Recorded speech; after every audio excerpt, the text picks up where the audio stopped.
انسان ساری زندگی بھی پڑھا لے سمجھا لے، لیکن بعض سوالات ایسے ہوتے ہیں کہ جن کا جواب جو ہے بن نہیں پاتا کہ انسان کیا کرے۔ اور میں جو اکثر ذکر کرتا ہوں کہ دو چیزیں بہت کریٹیو ہوتی ہیں، وہاں سے ہم کریشن بہت سی سیکھ سکتے ہیں۔ ایک تو بچے، دوسرا بوڑھوں کے پاس تجربہ ہوتا ہے اور بچوں کے پاس کریٹیوٹی۔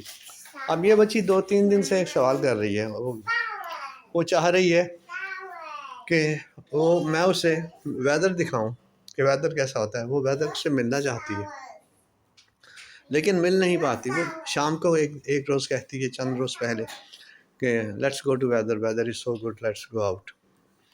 میں اسے لے گیا سیر تفریح کرنے کے بعد، گھر آنے لگا، کہتی نہیں پہلے ویدر سے ملنا ہے۔ کیسے سمجھاؤں، سمجھ میں نہیں آیا۔ پھر بہلا بسلا کے کچھ چاکلیٹس وغیرہ لے دے کے اسے اوپر لے کے آیا۔ اگلے دن پھر وہی سوال، اس کے بعد پھر وہی سوال، تو اس کے بعد پھر اسے لے آیا میں۔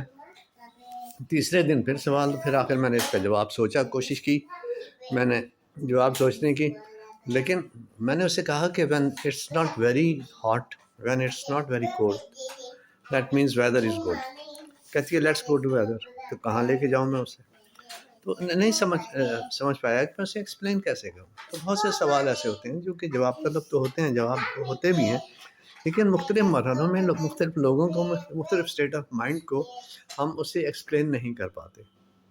لیکن بہرحال یہ بھی ایک چیلنج ہوتا ہے، اسے کس طرح سے کس اسٹیٹ آف مائنڈ کے لوگوں پہ اپلائی کیا جا سکے۔